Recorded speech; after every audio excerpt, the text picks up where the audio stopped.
Hi, my name's Chris from freeenglishtips.com. These are free videos to help you pass the IELTS or the PTE exam. My name is Chris and I'm here to give you some tips today on the IELTS Writing Task 2. That's your essay. This is probably the hardest part of the IELTS exam to get your score, so we're going to focus a lot of attention on it, and there'll be a few different videos, so make sure you come back and check those out.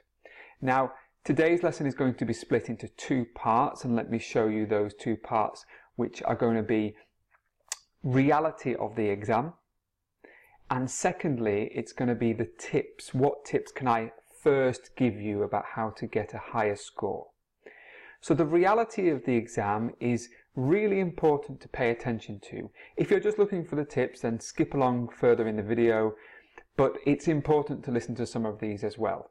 So the reality of the IELTS Writing Task 2 is that the writing is hard.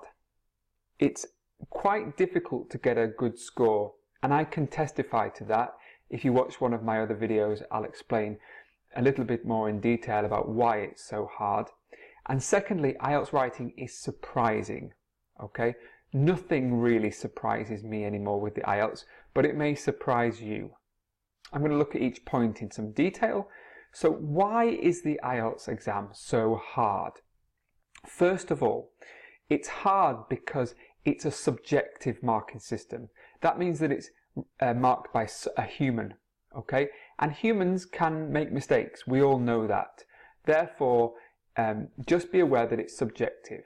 And as far as I know, there's no double marking, okay? So in many cases, the exam is only marked by one person. That may or may not be true. I think there's going to be some cases where some papers are double marked, but not in all cases. Secondly, there's an essay section, even for general students. So even if you're doing the general IELTS exam, not the academic, you still have to write an academic essay. Whether that's fair or not is a question that we need to ask on a broader level. And finally, the time limitations. It's really tricky to write a 250-word comprehensive essay in only 40 minutes, and that includes preparation and checking time. So that's hard. Second part is that IELTS writing is surprising. Why is it surprising? I alluded to the fact that I have some experience in this area. I took the IELTS exam, and you may or may not have seen my previous video, which was called My IELTS Writing Disaster. Let's have a look at why it's surprising. First of all, students find it difficult to exceed 6.5. Now, is that just a coincidence? We have to ask ourselves, does the IELTS exam put an arbitrary limit on 6.5 for a majority of people? Now, that seems rather cynical from me, doesn't it? But remember, IELTS, British Council, Cambridge, IDP, they're all profit-making companies.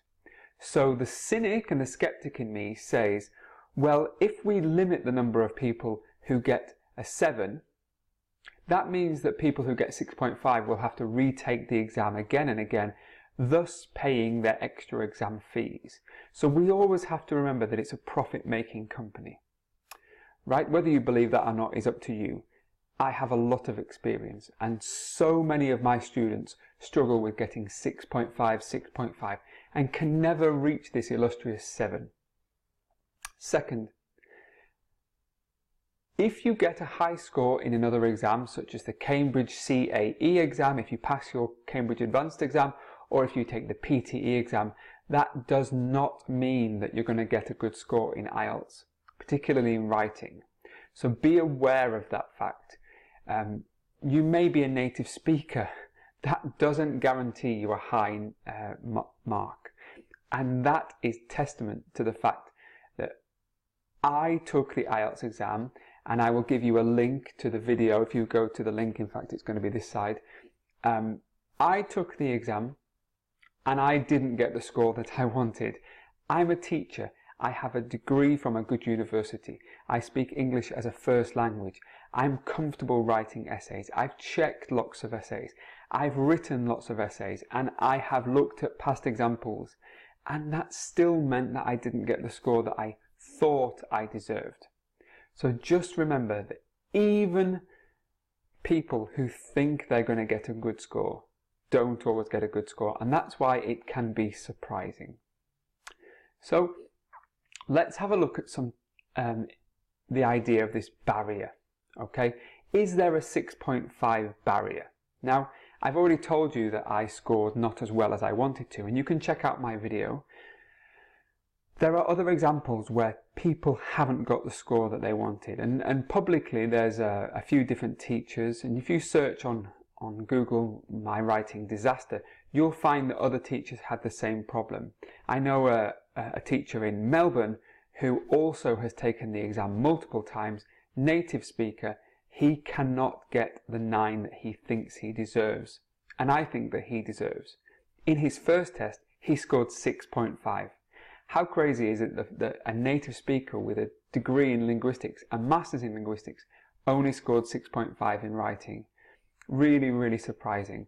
So you can have a look at some of those examples. If you Google, you'll find cases like this: my impossible IELTS, stuck on 6.5 IELTS.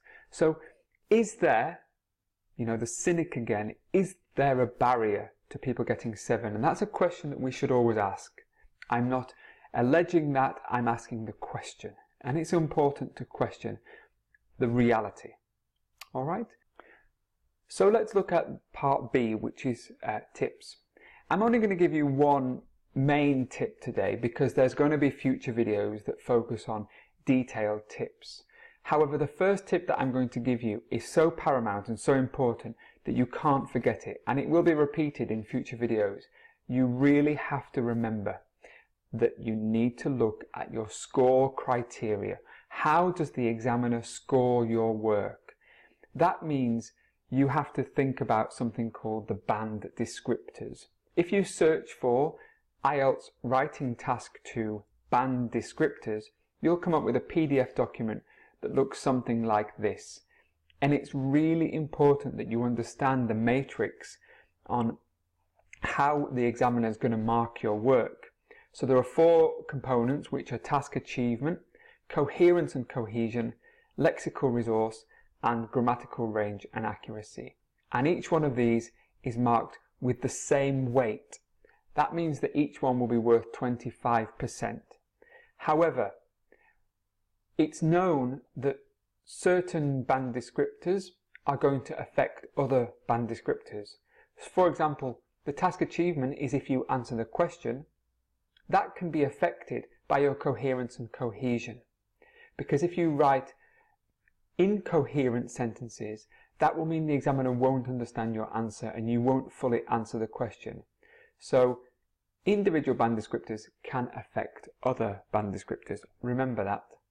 But this document is going to be really important for you to study and find out what your desired level is and what you need to do to achieve that level.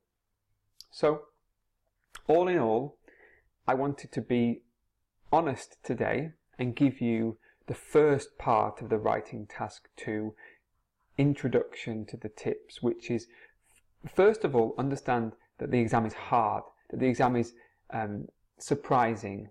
Yeah. The second part is that you need to understand how your work will be marked. Right? Come back to future videos. I really hope to see you again soon.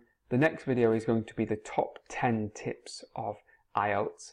I'm also going to make another video today because I'm a bit disappointed. One of my students didn't get the score that he needed, and therefore I'm a bit sad for him and I'm sad for me because I feel like I should be able to help him more. However, watch the video and see what you think. Have a good day.